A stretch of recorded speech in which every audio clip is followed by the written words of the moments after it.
Okay, just want to make sure we're all good because I don't have headphones. So can you hear me all right? How are we doing, Josh? Great. Yep, loud and clear. Great. Okay, I can kind of hear you. What was the last thing you said? Sorry.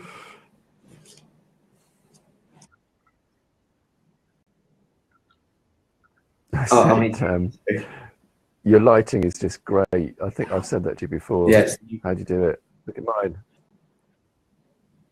No matter what I do, it's like, you know. All right. So, okay. So, seeing as we can both kind of understand each other, I'm going to just get on with this because I probably have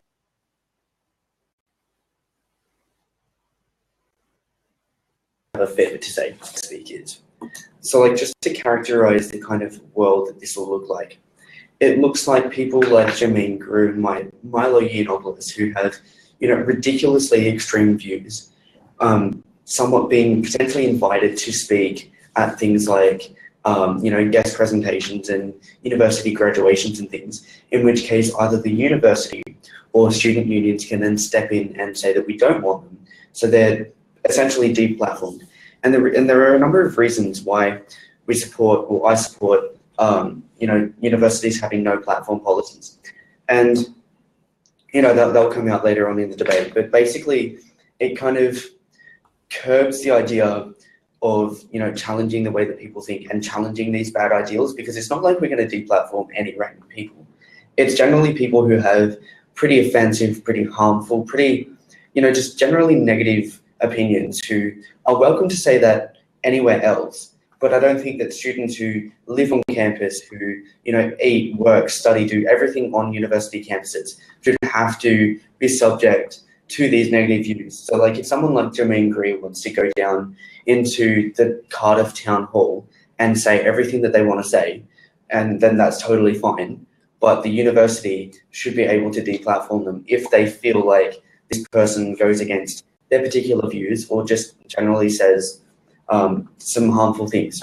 So yeah, so that's basically like an overall reasoning as to why I think no platform policies are important, but as to you and to give me your opening.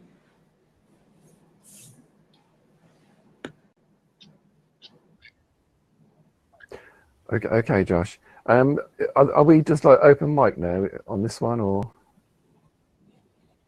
Yeah, are we open mic, or is this I talk, you talk thing? I'm having a lot of trouble. Like you're breaking up really bad. No, I don't know if it's me or you.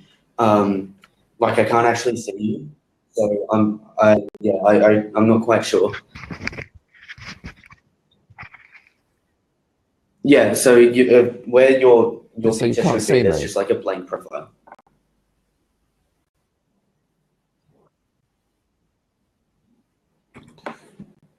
It's just black. Okay. Okay, I'm going to close my tab and reload it. Okay. So I'll be back to you in yeah, see, I'm still having a bit of trouble, so maybe we might have to reschedule this into a time when we can actually properly understand each other.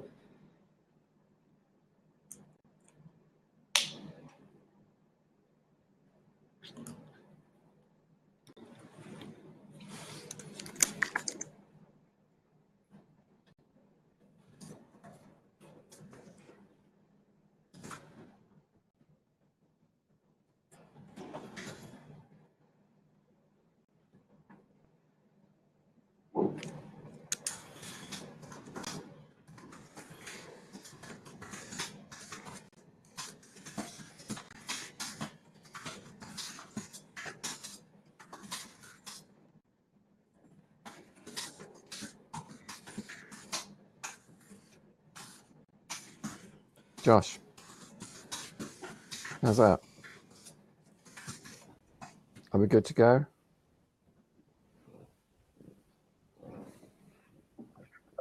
Okay, I can see you now. I can hear you. Is that better? Good to go, Josh? Well, I can hear you fine. Okay, yeah, I can see myself fine. I could before, but if you can't, you can. Yep. All right, let's do this. Okay. Okay. I mean, it's fine because I mean, I heard everything you said before. It's fine. You know, you don't need to. We don't need to go back over it. Okay. Um, I didn't actually go to university, so I don't know how all these things work. But the first thing you mentioned was about people doing graduation day speeches. Now, how does that work? Who are these speakers actually It invited depends. by? Sometimes it's, you know, a certain group of uni staff. Sometimes it's student unions. Sometimes it's the students themselves. It just depends on, you know, whoever's graduating at that time. So like they might invite, you know, a famous celebrity. Some students might invite, you know, like the socialist group of that particular uni might invite a socialist. Someone might invite, you know, it literally just depends on whoever's doing the inviting. And so then they'll pick someone who they think would be a good speaker, and then obviously they'll either accept or decline.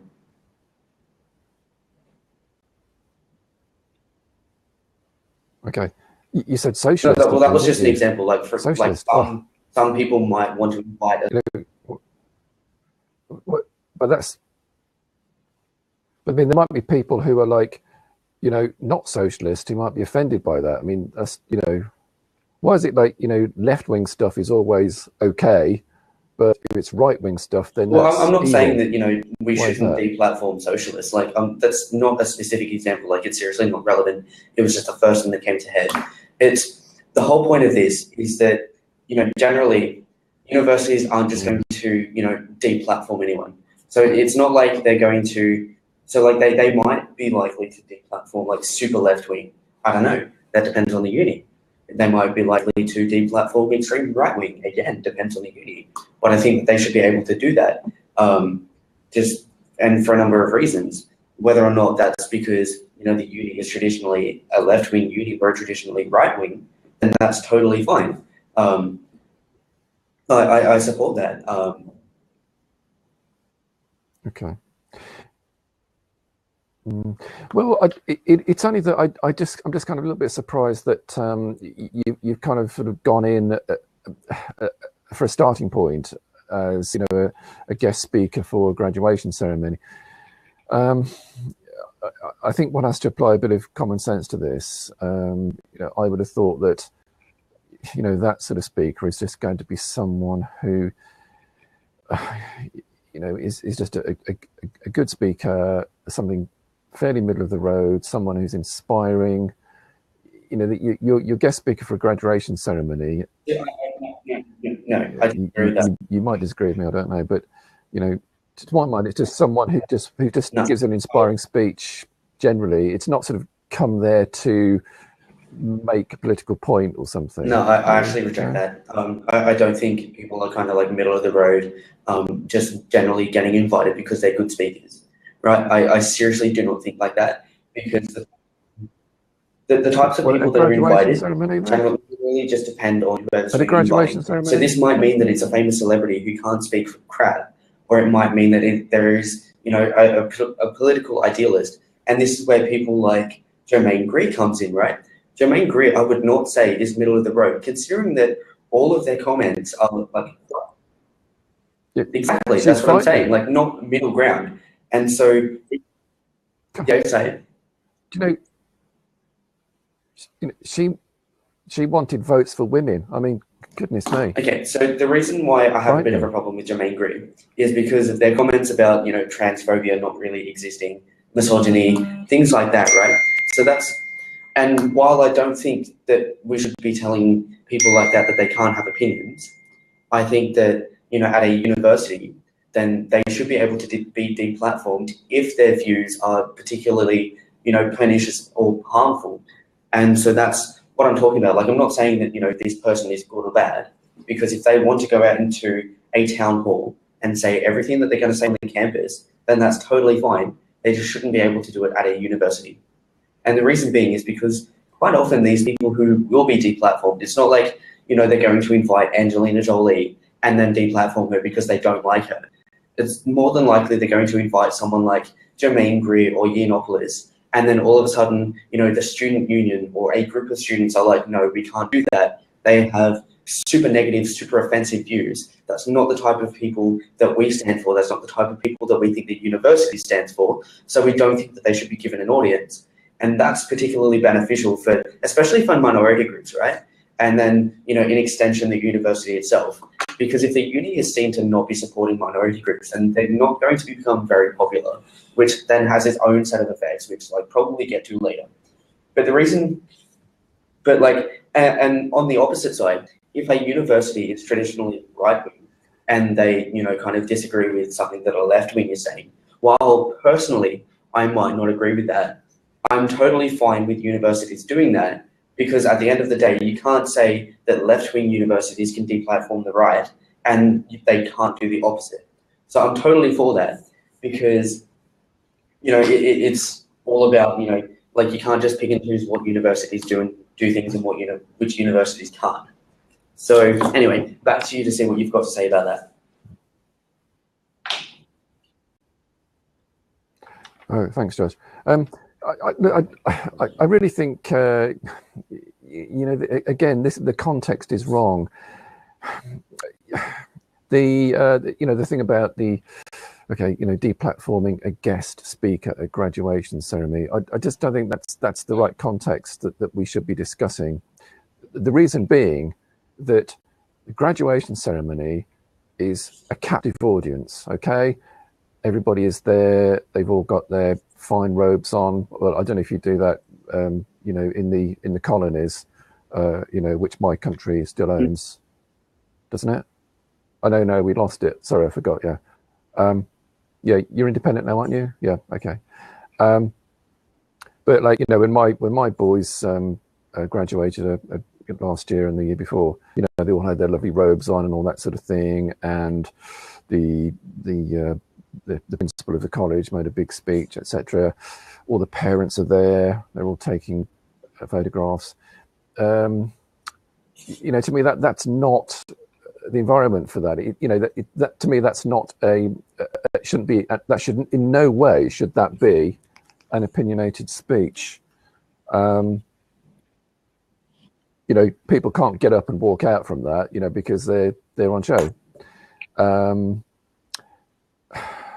I just don't think it figures. I mean, I don't think anybody, you know, a college, you know, would just surely invite somebody who is just a, you know, let's give people a rousing speech, give them encouragement for facing the world, you know, getting a real job, all that sort of thing. I think really we should be talking about people who are invited to give presentations, take part in debates by certain groups within the college, where students can decide to attend those presentations or not.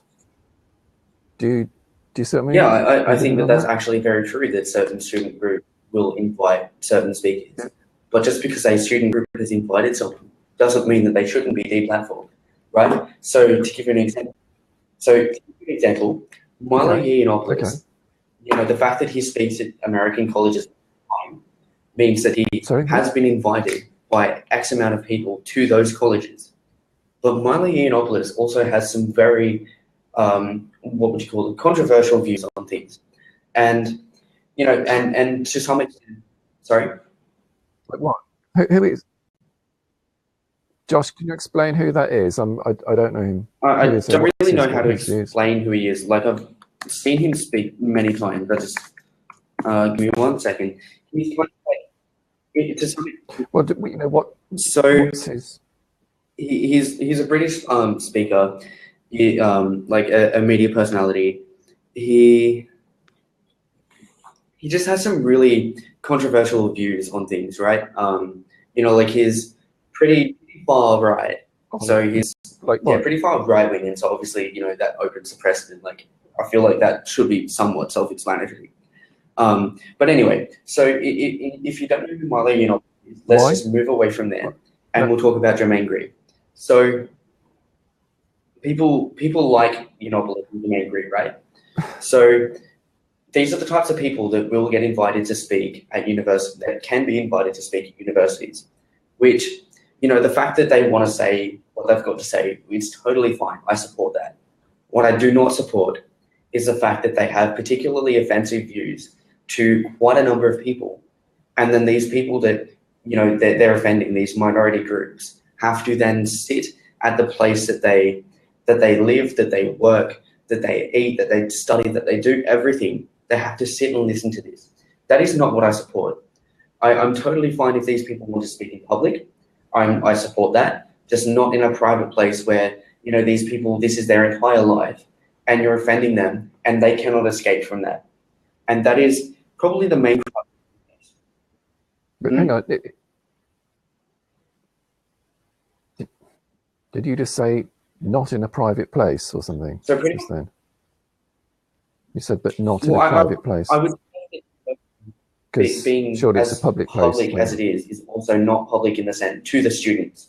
So while anyone can walk in or off campus, to the students who live there, it is actually somewhat private given that their whole life is there. And so when I say the distinction between public and private, when I say public, I mean in the middle of a town, in a town hall, in a town convention center, as opposed to being on university grounds, as opposed to being in the space where students live. That is slightly different because at least then you can actually escape from that. Whereas these people who live on campus, they can't actually get away. They can't get away from the posters. Are you serious? Are you serious, Josh? Are you saying that students who live on campus can't avoid listening to that speech? Well, it's not so much about having to listen to it. It's the fact that, they live there. This is their personal space. And yet they know that the university... Hold on. No, it's not their personal space. It's not their personal space. They don't own it. It's a public facility. Let me rephrase. Let me recharacterize. Look, just 2 seconds. No, Josh, you're going to have to give me the name of that chap that you mentioned a minute ago. I'm going to write it down and I'm going to Google him. Milo Yiannopoulos. What's his name? While you're doing that, let me recharacterize the way that students live on campus. Milo Yiannopoulos. Oh, I know the chap. Milo. Is that the man?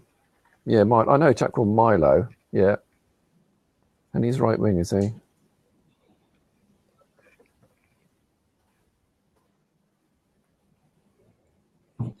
So yeah, anyway, while there's a bit of a break between speaking, right, I'm going to recharacterize. Students who live on campus, they live there. They eat there, they work there, they study there. While they might not own it per se, it is still their space. They literally do everything there. They live there, right? And so the problem that I have with this is that that basically what the uni is doing, or college, whatever, wherever it happens to be, is showing that they actually support the fact that these people who have pretty harmful views and really negative ideas are able to speak in these environments, right? So, for example, like, I don't know, someone like Jermaine Greer who tries to say that transphobia isn't a thing. That's actually pretty harmful for any trans student who lives on their university campus. And so when the university allows that person to say those things about trans people, the idea that what students think is that the uni actually doesn't support that person more than the students themselves, which is actually really harmful, because I feel like universities do have an obligation to make sure that their students are safe, that their students are in good welfare and are in the best possible place to thrive and to challenge ideas and to listen to free thinking. And so when you have people like who have really extreme and really offensive views, then it's really harmful for anyone who has to listen, who lives in that space, who has to go through thinking that the university doesn't support them, because that's what's going to happen. And then all of a sudden, they then disenfranchise themselves from tertiary education, which is something that I definitely think that we should be supporting, in which case the universities should be impartial to something like this. They shouldn't be saying, no, we're going to have everyone speak, even though we know that these are going to offend minority groups who we rely on saying that we are such a diverse uni because we have so many diverse people. and then all of a sudden, the members of the LGBT community leave the uni, members of communities of color leave the community, people that just, and generally are part of minority groups, then leave the university, and then the college loses the diversity aspect, and then all of a sudden they have nothing to fall back on. So it's also really harmful for universities, right? So it's harmful for both the students and the unis. And so I've gone through that, and I'd like to hear your response to that, to see whether or not you can respond. Okay. Well, I was listening, Josh, but as you were talking, I just googled your man Milo Yiannopoulos. I didn't read all of it, obviously. I just caught up a few things, controversies. It's a sort of a it's kind of there's mentions of sexual relationships between 13-year-old boys and adults can be consensual. Is that the sort of thing you mean? Is that the man? He was advocating. Yeah. Yeah, I'm having a bit of underage relationships. Is that? I mean, what about you said right wing? I don't get it. What you said he was extreme right wing. Is that right? Milo Yiannopoulos is right wing. Okay, so what? Right. Okay. Well, there's a number of things that's come out. Okay, right. If this man is advocating, paedophilia, hate speech, etc., then you have laws in your country, like I do, I would assume, that prevents people, under the national law that prevents people from making speeches like that. So, I believe in living by the rule of law, and that is one thing. I haven't got a problem with that. But this idea that the university should, have this kind of opinion as to what they believe is, oh, this is bad, but this is good, this is okay. And the other thing is, why is right-wing stuff always extreme right-wing, isn't it? It's weird, isn't it? Now, in previous conversations, I know I've asked you how old you are, Josh. I think you're 20 years old. Is that right? Yeah.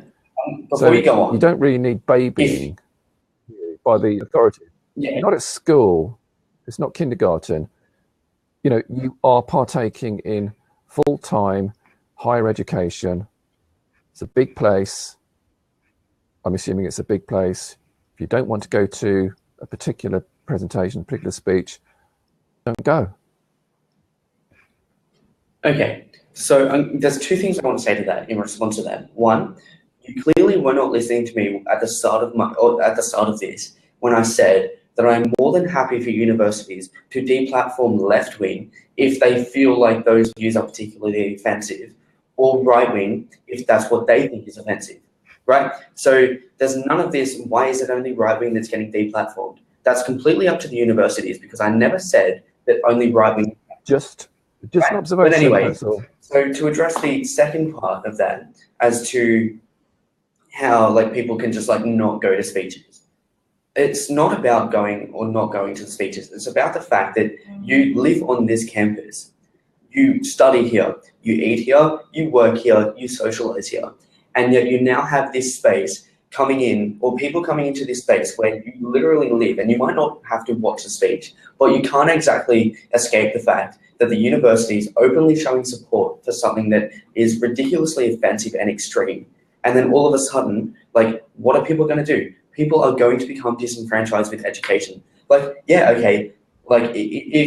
the University of Wollongong, which I'm a student at right now, started allowing people who advocate for hate speech and advocate for people, allowing people who speak against things. But they won't, because it's against the law, Josh. That's against the law. Is that against the law in your country? Well, okay. Hate speech. Yeah? Okay, fine.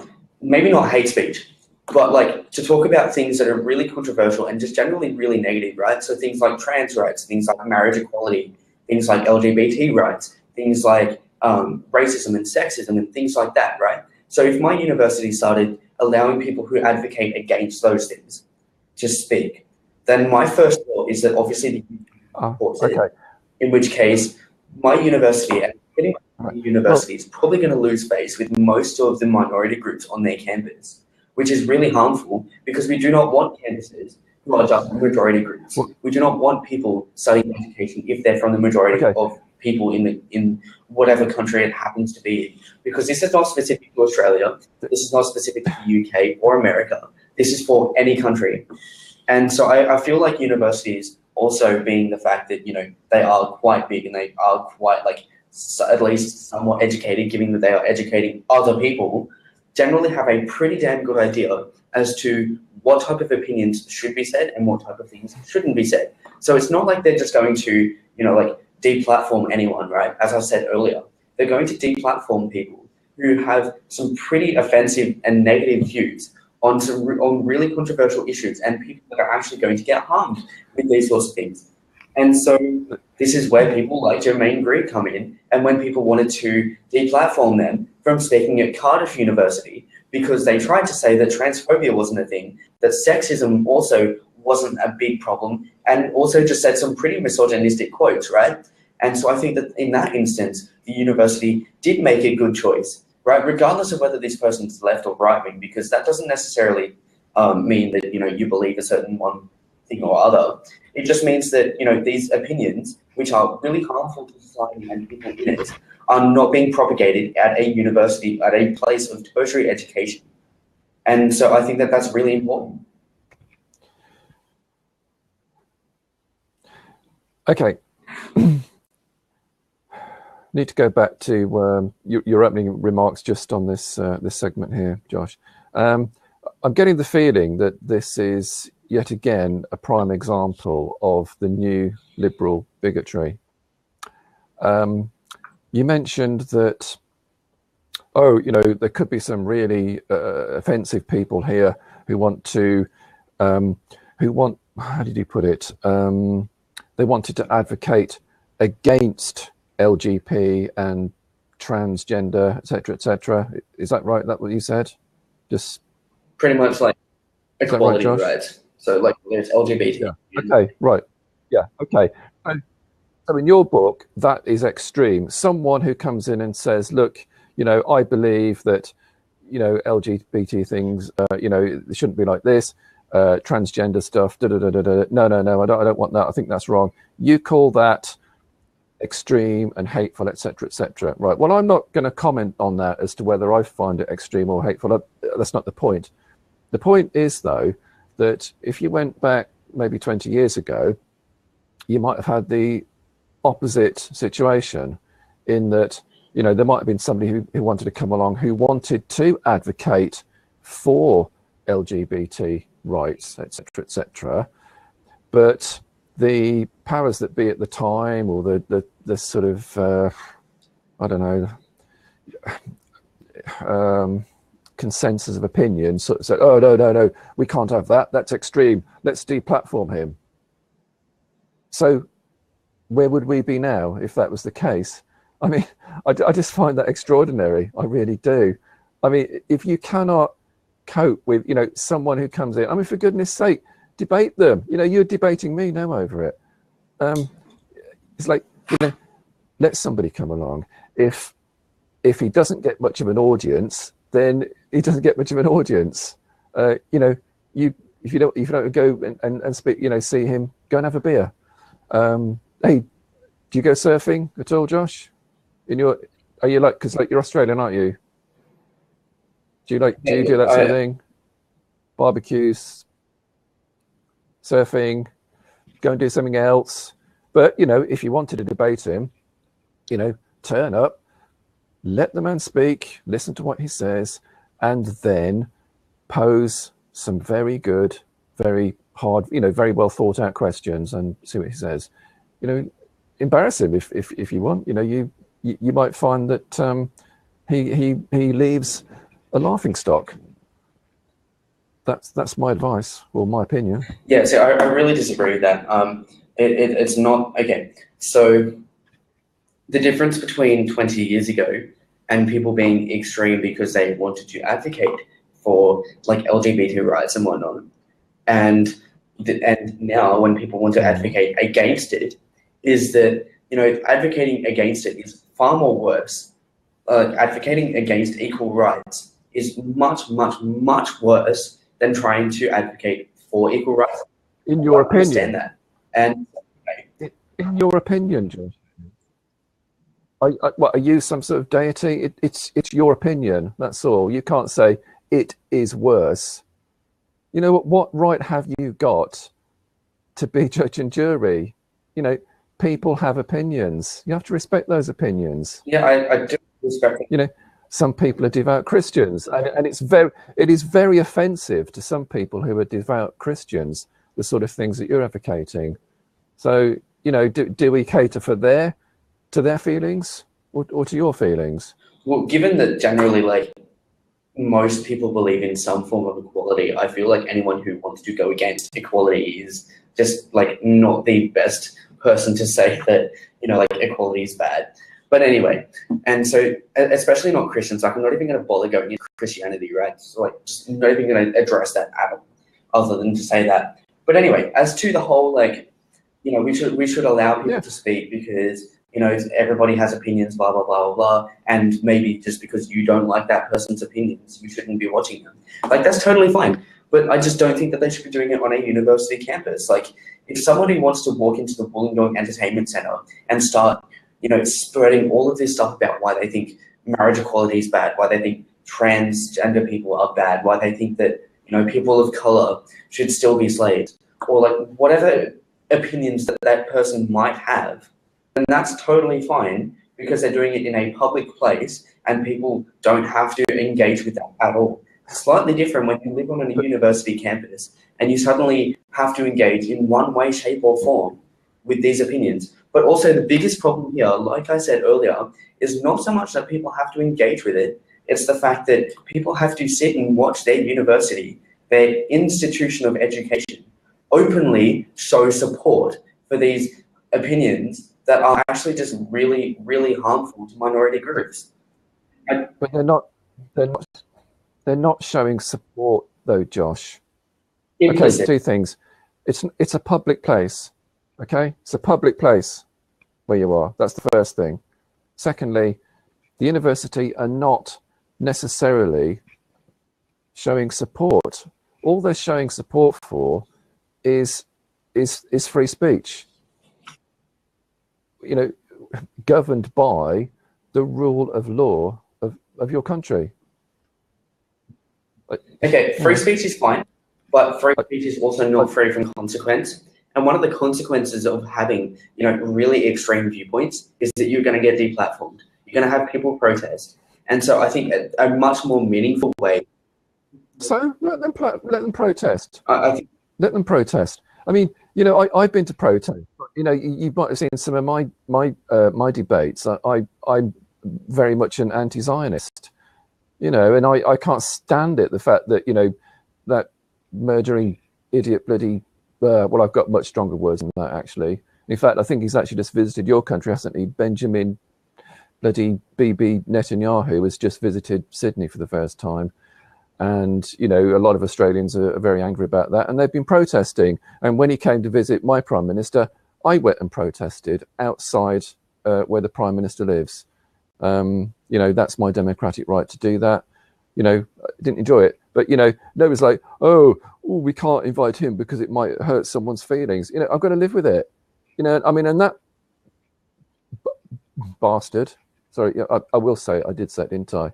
Is a lot more offensive than somebody just comes along and just, you know, does a bit of a speech about his views about, you know, LGBT rights or something. I'm sorry. I mean, but, you know, I know you might find it more offensive, but, you know, that's what I find offensive. But nobody's like, oh dear, we can't upset, you know, these people in the UK because, you know, they might get upset.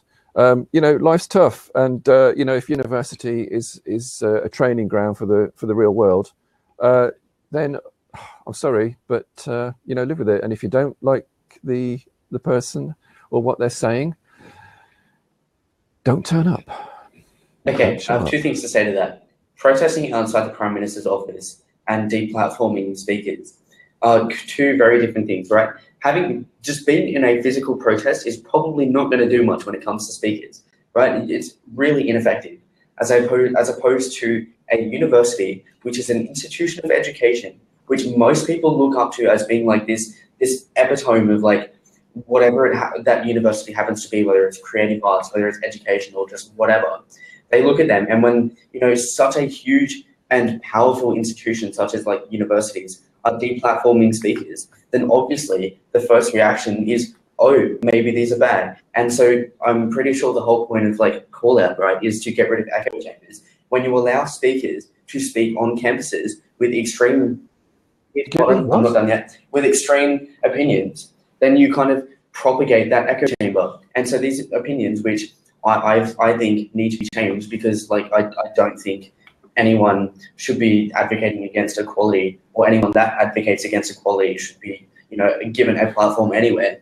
I support them doing it in public, but I definitely also support universities deplatforming them to get rid of this echo chamber. Because what actually happens, right, cause and effect, when you have a speaker like Milo Yiannopoulos or Jermaine Greer, who likes to say that transphobia is not a thing and that misogyny and sexism aren't like real concepts, then people who listen to these speeches, because like as you clearly characterized, people who don't like these speeches probably not going to listen to them, which means that the only people who do hear them are people who support that.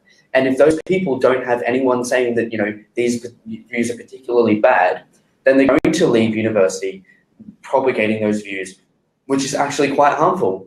And so you might not think that someone who says that LGBT rights and equality aren't that important, but when you have someone who speaks and advocates against that, and the only people that hear it are people that also think it's bad, then they're going to walk out and they're going to propagate that homophobia. They're going to propagate that transphobia in the real world, which is actually really harmful. The difference here is that I'm not. So would they? So if they didn't attend a speech by that person who is advocating that viewpoint, would they still have that viewpoint? I mean, I don't see what difference it makes. If you say, only the people that are really sort of, on board with that, they're going to go along the speech, and then they're going to go out and then they're going to propagate it. I mean, surely, if they had that mindset anyway, then what difference does it make? Well, given that I was literally about to address that when you jumped in, I'm going to continue where I left off. So The difference here is that generally university students are pretty progressive and like pretty open to like challenging ideas and like thinking about things differently, because like they are unique. They're not just like random people off the street. Doesn't sound like they're not just random people off the street that are like, I believe this and I have no reason why, but I believe it, right? Generally, uni students are pretty critical in their thinking. They look at things slightly different to your average person. And so when a university, when a guest speaker gets deplatformed, the idea is that what's happening is that that people at the university are showing that this particular viewpoint is not the best thing possible. And so people then actually start to think, well, maybe if they're not allowed to speak, maybe there is actually something wrong with it. And then they start to challenge those views. Whether or not they go back to it or not is completely irrelevant, because the point here is that they start... Or maybe the opposite. Because they start to challenge these views, which is important, especially because I don't think that at a university that people should be subject to this, and also because like I just characterized, the types of people that are going to be listening to these speeches are people who already believe it. And then if there's no one telling them that this particular opinion is wrong or might not necessarily be the correct thing, then the idea is that they're going to leave that speech, they're going to walk off campus, and they're going to graduate uni, still believing those things. And then all of a sudden you still have a whole lot of people that are externalizing homophobia, that are externalizing transphobia, that are externalizing just racism and sexism and misogyny. And that's really, really harmful for any society to have a lot of people that, that show those opinions. And so while, being in a public place is slightly different because there's no one to challenge that, I think universities should be the forerunners of challenging these offensive views.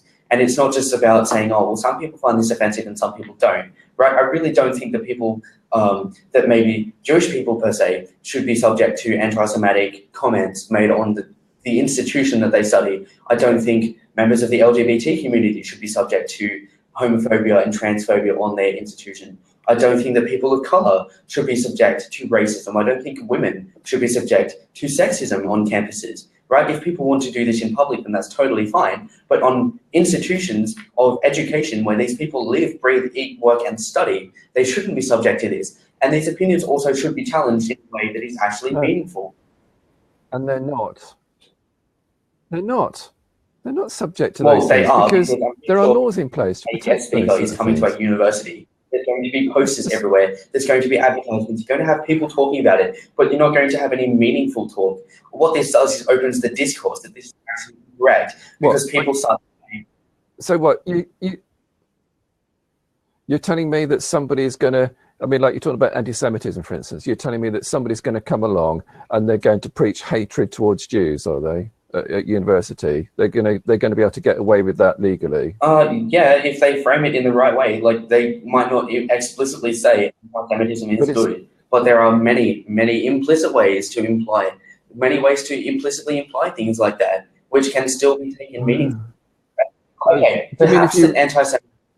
Oh right, what do you mean if you redefine the meaning of something? If you redefine the Oxford Dictionary meaning of something, like they're doing in the UK, you know, like, oh, if you criticise the state of Israel, then you're being anti-Semitic, which is complete utter bollocks as far as I'm concerned. Two different things completely. Let's not confuse that. Okay, that was a bad example. But you know, you mentioned something. Yeah, I think it perhaps was. Okay. You know, I right? don't want to keep repeating myself, but we have laws to stop these sort of things. So, okay. Out of all of the analysis I just gave you, the one that you picked up was anti-Semitism. What have you got to say about the fact that we're subject to people talking about sexism and how that's not a thing, about people of color listening to racism and things like that? Like, do you have any analysis as to why people should actually, you know, be able to speak in front on places of education and institution and things like that? Like, do you support someone up to a university and saying that sexism isn't a thing, that women are still property, and saying that, you know, people of color are not as good as white people? Do you support that? No. Well, that's against the law, Josh. That's what I keep saying to you. You're not allowed to do that in the UK. If you do, you actually face charges. Well, if you're not allowed to do that, why is Jermaine okay? You know, we have laws. Why does Milo Yiannopoulos still get invited to speak at colleges? If it's not allowed, then why is it still happening legally? Why do we still hear about it if it's not allowed? So what does I don't Milo? understand. So you tell me, you know, what does Milo actually say, which is legal, yet still highly offensive? What are you saying? That he actually gets away with saying things which are highly offensive yet legal? What are those things? You know, legal for him to say so in your country. So okay, I'll give you I'll give you a couple of quotes, right? So there's one: if white privilege is a thing, why are people working so hard to be black? All of the awards, shows, and cultural events favor black culture. Like, there's that. There's the second quote: Donald Trump is obviously the most pro-gay candidate in American electoral history, which is just like not true at all. Thirdly, Western culture keeps women and gays safe. So, fourthly, with a little effort, we can help fat people help themselves. But first, we have to make sure that fat acceptance, perhaps the most alarming and irresponsible idea to come out of leftist victimhood and grievance politics, is given the heart attack it deserves. So basically saying that fat people are bad, right? There's, you know, one thing that is really offensive, and as well as like all of the other things. And so, but hold on, if he's not legally allowed to say these things, then why is he invited to speak on college campuses? Well, like, I just don't understand that. If it's not legal, if it's legal for to promote things like transphobia and going against trans rights, then why is he always invited to speak at English colleges? Like, I just don't understand how you can say that it's not legal for them to say these things, yet you get invited to say them in public and in universities. Like, please respond. Right. Well, there's the difference, isn't it? There is the difference. You have just quoted things which this Milo character has said at some time. You know, I mean, I don't know whether those sources are verifiable. I don't know. But, you know, it's this whole thing of like, well, he said this at a speech 3 years ago, so therefore or we cannot allow him If he said to it come 3 and years present ago, he's to more us. than likely going No, again now. I'm Like, sorry. I people don't like think him we don't. do that. I think, Like, you know, you have to apply the law. You have to apply the law. You know, no, let me speak, Josh. You know, you have to apply the law when he's gone, when it's happening. I don't know if you can still hear me, Josh, but